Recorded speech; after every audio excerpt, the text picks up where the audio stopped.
But right now, what we're trying to do is use these proxies we're creating, like Ukraine, and Georgia doesn't want to become one of these kind of proxies. You already were one, sort of, when the Russians moved on you previously.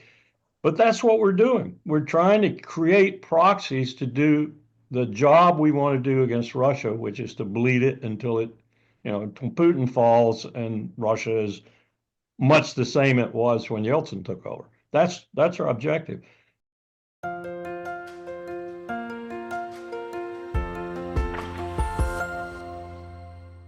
Hello, everybody. This is Pascal from Neutrality Studies, and today we're going to talk again about Georgia and world affairs, what's going on, especially now in the Caucasus nations, after the failed attempts by EU and US neocons last year to engineer what very much looked like a regime change after Georgia's current government wasn't hostile enough to Russia.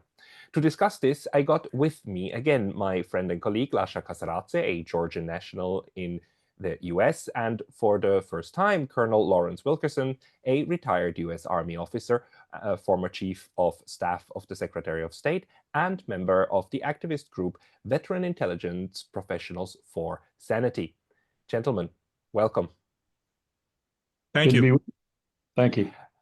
Let's start with Georgia, and then we go later into what's currently happening in the Middle East. But last year, there was all of this turmoil, and there was protests on the street. And then the former president, Ms. Zurabichvili, she said she wouldn't leave her office, which then in the end she did once her term expired by the 29th of December, I believe, or 30th.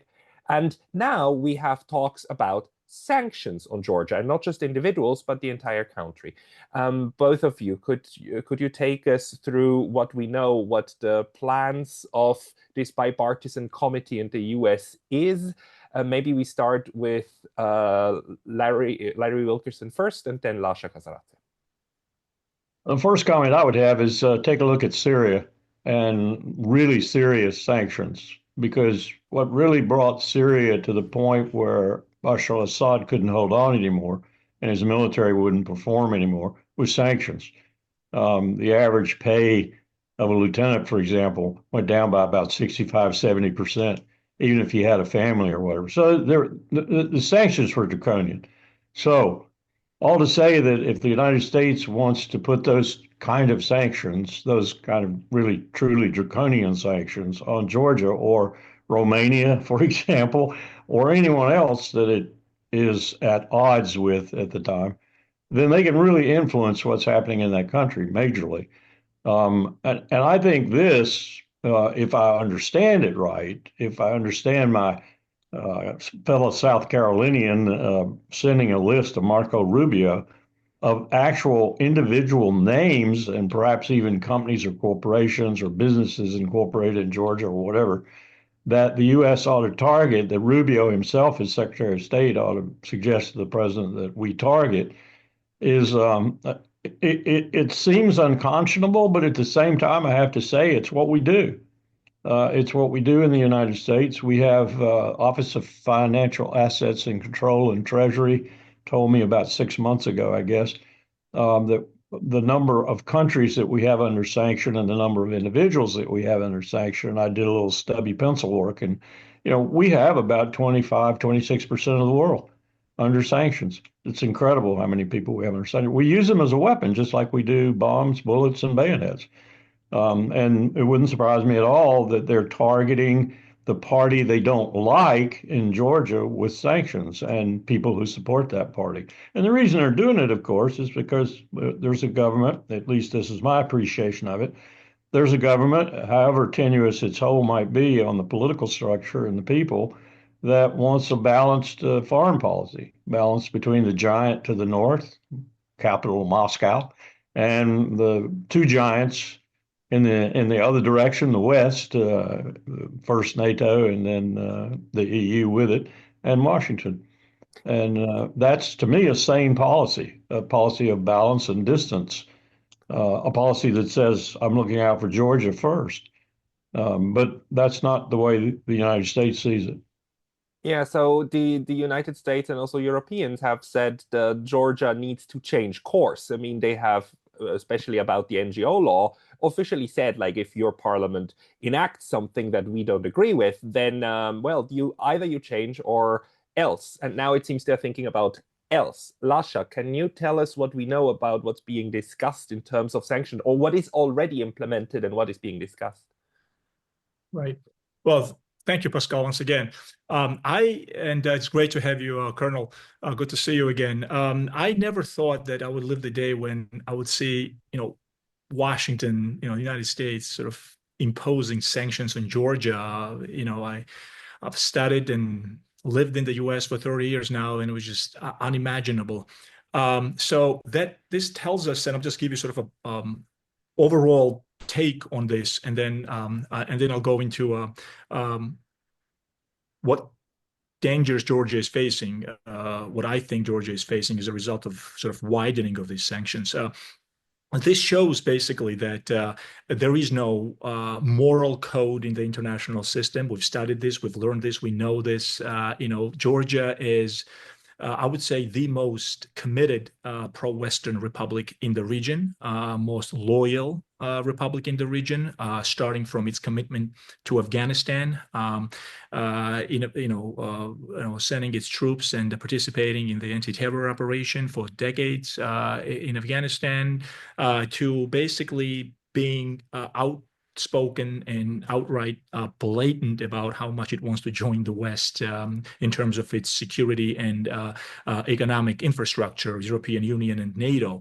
And it has committed to that course since the first day of the post-Cold War era and the breakup of the Soviet Union, not to mention centuries-old desire to become part of the West.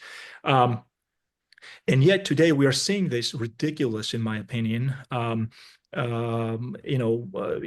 politicizing of what's happening, ignoring the reality on the ground. This is yet another, I would say, sort of last vestiges of the neoconservative sort of state capture of Georgia. Although I have to be careful here to say the following, that I need to say the following, that as our good friend James Carden has told me once I interviewed him, that this neoliberal sort of instinct, this messianic instinct, is so deeply etched in the sort of American political psyche that any chance that they will get, they will seize the opportunity. So this is far from over, I believe. Yes, we are seeing fundamental changes on the ground, in the international system, and yes, this gave Georgia sort of a leeway to conduct some pragmatic foreign policy, regional policy towards Russia, which I completely defend and will continue to defend. In terms of sort of figuring out a way how to survive as a small state in a very hostile neighborhood vis-a-vis Russia. But this is not to say that any chance that even under the Trump administration, I hate to say this, there are no guarantees that this will not turn around against Georgia, or that the sanctions won't be widened. Now, sort of the consensus sort of implication here is that with the Trump administration, in the incoming Trump administration, sanctions will be taken off the table. They will be removed. I wouldn't be so excited about that, not just yet. It is still a long way to go. Yes, sort of philosophically speaking, Trump administration and Trump himself is in no mood, I believe, to engage in major adventurisms. He's got a huge challenge before him to fix this whole problem between Russia, Russia's invasion of Ukraine, and see what he can do there. We are seeing now how he has put pressure on Netanyahu to end this conflict. But we are seeing these things, and I want to look at it as a common pattern of Mr. Trump's sort of instinct as to what he wants to do in terms of sort of focusing on quote unquote realpolitik, and focusing on sort of needs-based and interest-based international relations. But this is still far from over. There are no guarantees that Georgia's sanctions won't widen.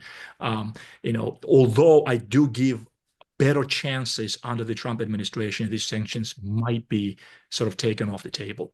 Just a second, because it's not only Mr. Trump, right? As far as I understand, there was a bipartisan committee in the Senate, right, that was discussing putting sanctions on Georgia. So I mean, let's not discount the powers of Congress, right, to then demand from the executive to put sanctions, right?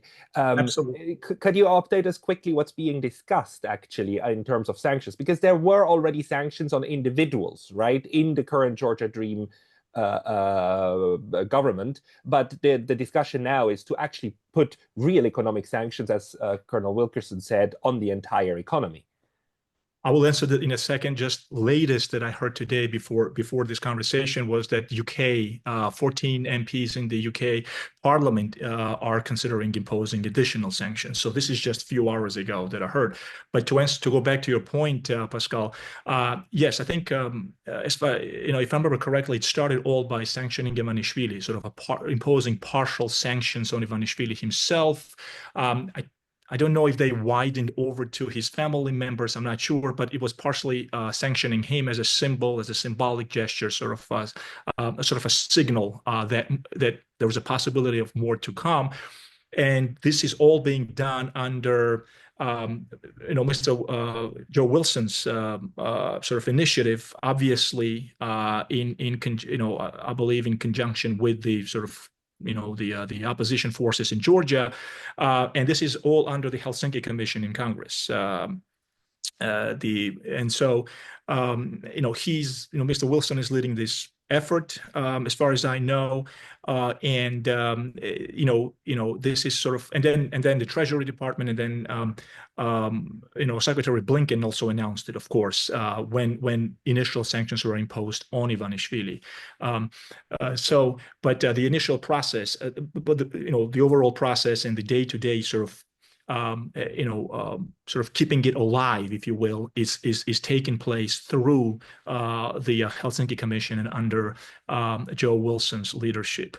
And so, yes, potentially, of course, this is going to, if they decide to widen the sanctions, it will sort of spill over to Georgian businesses and the wider economy. And God forbid if the Georgian society starts to feel this, not only will this be unfair and, immoral and unethical, all those things, but this might just, result in some sort of possible further turmoil, political upheaval, which is probably what they're looking for. They're looking for some sort of a political reaction, societal reaction against Ivanishvili. And I would just be, as a Georgian, I would just say, to my fellow Georgians and to the Georgian society in general, to tread very carefully and to look into this on a deeper level and realize that this is just all politically motivated. Yeah. In other words, there is no reason for this. And if you look at the demands, by the way, it's very vague. First of all, they're obsessed with this whole idea of conducting or relaunching new elections as if these elections are not good enough, and because this party won, and this party is considered to be pro-Russian, when in reality all it's doing is basically try to survive as a state, as a country. And so any thought of in Washington and in Brussels of Georgia sort of getting rowdy or getting out of hand is considered to be Georgia becoming pro-Russian.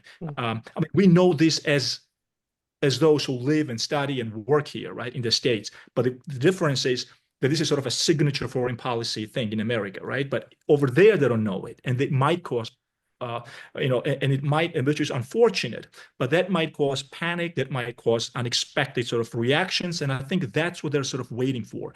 But the overall sort of gist of the sanctions behind it is to somehow, without any evidence, tell the Georgian society that this elections were fixed or they were faked, and that Georgian Dream sort of faked the elections, and the opposite result is somewhere there in a safe on somebody's file where they can say, oh, look, Georgian Dream in reality lost and the opposition parties won. There hasn't been any proof of that at all, and yet they keep driving that that point to the point of sort of yeah.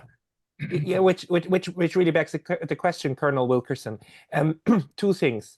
First, like the efficacy of sanctions is something that we really need to discuss well, because on the one hand, yes, the sanctions definitely worked something in Syria. On the other hand, there's a lot of cases in which the US has been imposing sanctions for decades and the aspired regime change hasn't happened. A case in point, Cuba, or the case in point, Iran. So, Colonel, do you recognize a pattern when U.S. sanctions actually have work out the way they're designed to, and when they don't? And secondly, if, or, as Lasha is saying, Georgia is already compliant with most of Western demands in terms of democracy and in terms of integrating their economy with the West, then what would the ultimate goal of such sanctions actually be? Well, you actually answered one of your questions in your question right there at the end. It's not democracy if you elect someone we don't want. That's the way we look at it. I'm sorry, but that's the way we look at it. And that's been a common theme ever since Bill Clinton, ever since 9/11, actually, and this new policy of we will not take anyone threatening our hegemony. If there's the least bit threat, we're coming after you with sanctions, military force, or both. And here's the problem I see for you, and each of the situations you talked about is different, of course. I worked on Cuba for 11 years, 5 of them for President Obama in track 2 diplomacy. Been in and out of Havana a lot, and that's a very unique situation. But I just had lunch with the new ambassador here in Washington, and it's not divulging any confidences because she's actually said it for the press to report. No one cares about Cuba in America, but except a few people in Florida. But what she said was, "Do you want another Haiti? Do you want another Haiti in the Caribbean? Because that's what you're going to have. Very shortly, you're going to have 300,000, 400,000, 500,000 Cubans every month coming to Florida. You want that?" And she said, "How do you think that will work with Donald Trump?" And I said, "I don't know. You better be careful, though." But that's how desperate the situation is in Cuba now. Took a long time to get there. But we have, and Biden has just relieved perhaps some of the most draconian as he goes out the door. You may not have heard about this, but he relieved the sanctions for state sponsor of terrorism because Cuba hadn't sponsored terrorism in 35 or 40 years, if they ever did. And so he went out the door and pulled those sanctions. Big question here, and it's going to be on the top of her mind, surely, the new ambassador. Will Trump reinstate them? Rubio will be begging him to reinstate them. So look for those refugees in the end anyway. Each situation is different, and Iran has got an entirely different situation. Cuba's lost Venezuela, it's lost Brazil, it's lost all of its external support, Russia, of course, in the first place. So it's desperate right now. Iran has China, it has Russia, even with the debacle in Syria. And so it's got a little bit of wiggle room, if you will. It's got fleets of ships that are delivering secret components to all manner of people, mostly oil and oil products. So every situation is different. I would say Georgia would be particularly vulnerable to sanctions, especially the kind that if we really got draconian about it. But let me back up and try to give your listeners a bigger picture here. I'm supposed to talk to a couple of people next week who are in similar straits as Georgia, at least generally speaking, in Europe. We're talking about things like when will Germany leave NATO? I think that is pregnant. It is going to happen. When is France going to have a government? And then when is it going to leave NATO? Austria, other countries that are looking like they're not so friendly towards the alliance anymore, and perhaps even don't want to linger in the alliance any longer. That's going to cause a whole convulsion with U.S. policy in the heart of Europe, because what U.S. policy is right now is, one, reestablishing its economic hegemony over Europe. Yes, over our ally. Germany was the greatest opponent of that, not standing up in the bully pulpit and saying, we're your enemy, we're a threat. They simply were a powerhouse and they were threatening us. Anyone want to do a discussion of Nord Stream 2 and who really took it out? Germany is in a real political conundrum right now, I think, and I don't know how it's going to turn out, but I do think there's a good chance they might leave. This is going to really tear things up. But right now, what we're trying to do is use these proxies we're creating, like Ukraine, and Georgia doesn't want to become one of these kind of proxies. You already were one, sort of, when the Russians moved on you previously. But that's what we're doing. We're trying to create proxies to do the job we want to do against Russia, which is to bleed it until Putin falls and Russia is much the same it was when Yeltsin took over. That's our objective. So we don't care about Georgia. I hate to say that, but the American people do, at least some of them, probably the majority of them, if they knew what they were looking at. But the structure, the power structure, the deep state, if you will, the oligarchical clan that runs this country, Democrat or Republican, wants to salvage American hegemony, and it thinks the only way to do so is to use Russia to get to China and stop China. That's its whole strategic objective. And it cares not a whit about ally, friend, or little enemy it destroys in the process. And I'm afraid that's the stark truth. I'm afraid that is right. But the question then would be whether this club, this baseball bat of sanctions, is actually the right tool to achieve that. And when we look at Georgia, yes, it's a small economy, but it is also a very connected one, right? Especially if the relationship with Russia improved. And again, we need to emphasize the current Georgia government still has no diplomatic relations, official relations with Russia. So it's not a pro-Russian government. They still say, like, give us back our two regions and withdraw your goddamn troops. Let me just interrupt for a second and tell you that we don't either. We don't even have a Russian ambassador in Washington and haven't had one for 7 or 8 months. And the last one told me, why would we send anybody to Washington? You don't talk to us. So we don't have any diplomatic relations with Moscow either. This is our plan. And we don't want you to have diplomatic relations with Moscow. So we are in a state between war and peace at this point, or in a very strange one, where a proxy war, of course, is being fought, and everybody who understands something understands that there's a proxy war going on, but it doesn't work as directly as a normal war. Now, within that situation, the conflict situation, Georgia is now somehow became one of the linchpins, a new focus. Colonel first and then Lasha, what do you think that a smart Georgian government should be doing in this situation?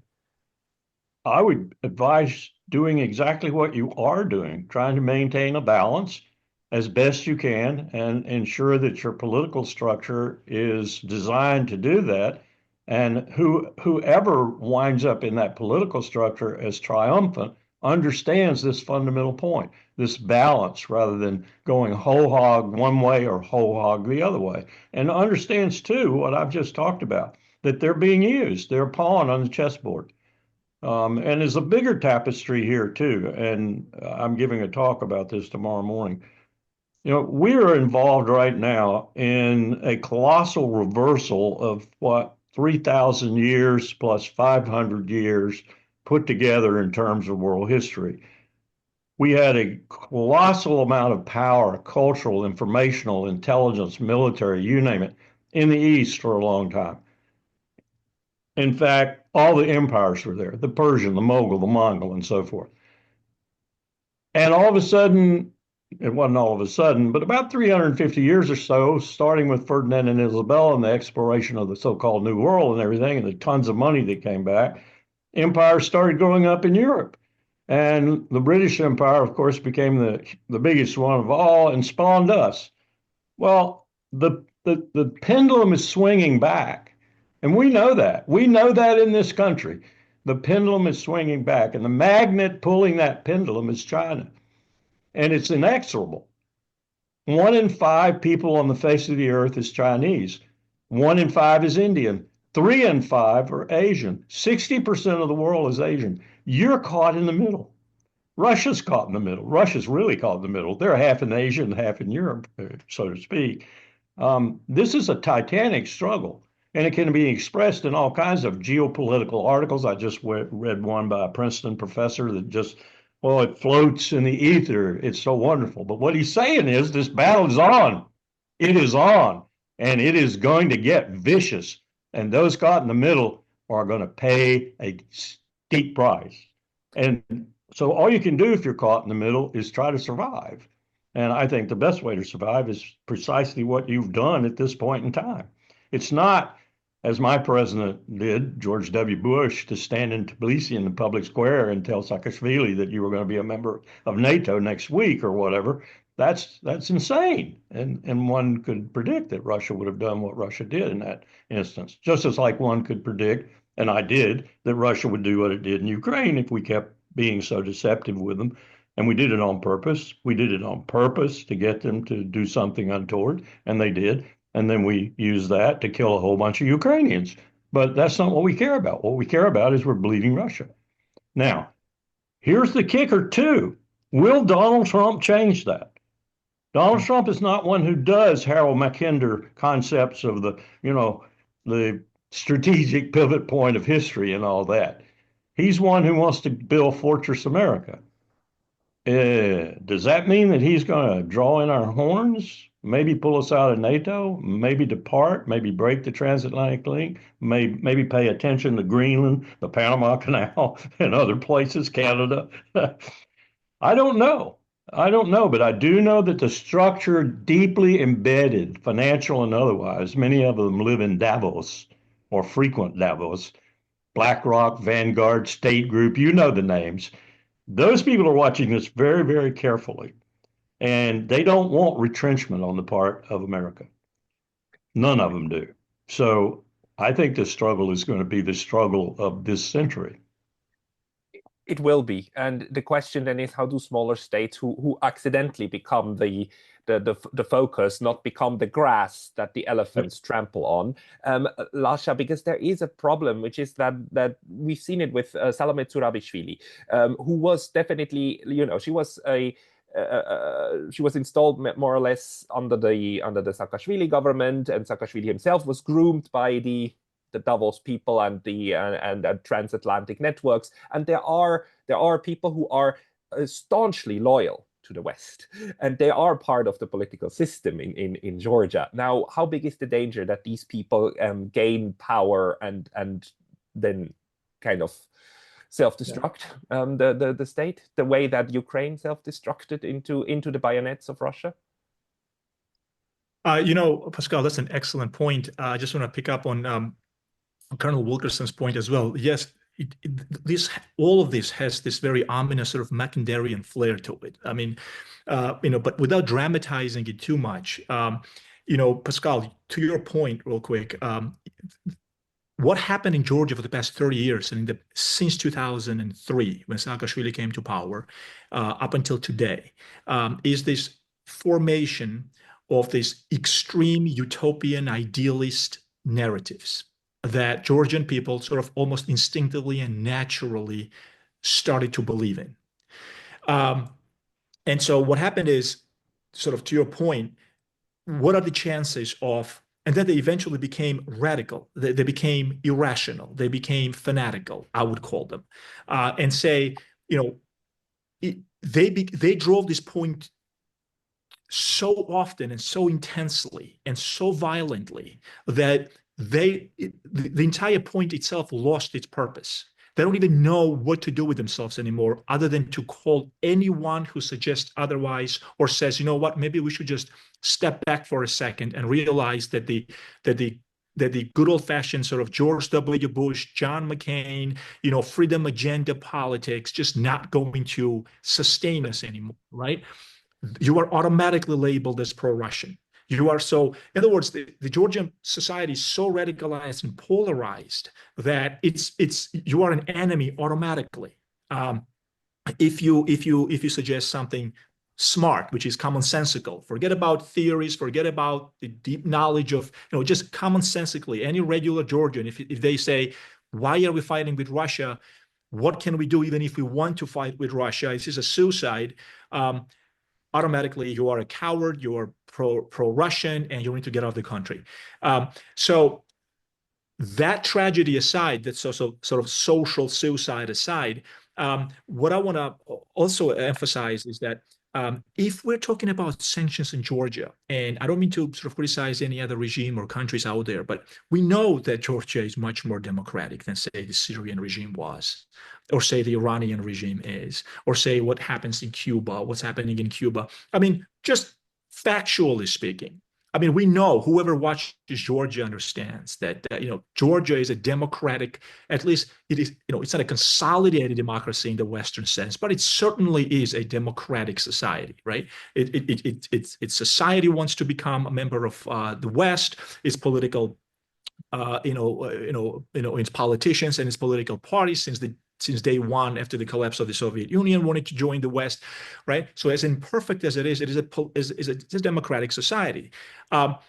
If they're doing this to Georgia, and if they're sort of gobbling it all up in one sphere, saying, "Oh, Georgian government, just because they want to survive and just to find some sort of a pragmatic common ground with Russia, all of a sudden they're going to get and be equated with, say, some real autocrats out there." So what chance do we stand? What chance does anyone stand in this respect? Luckily, we know that sanctions literature sort of shows us that it doesn't really work, and it hasn't worked. And my alma mater professor in Tufts that I've had the honor of interviewing, he's written books about this, and he's saying that it doesn't work.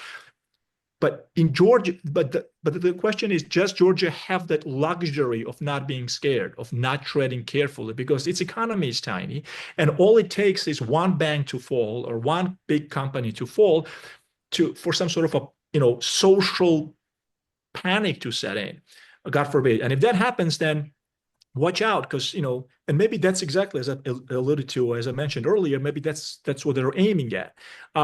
But generally speaking, yes. I mean, Jeffrey Sachs always talks about his experience with Haiti and Aristide's regime, and how Aristide told him that he was afraid that that U.S. was coming to get him.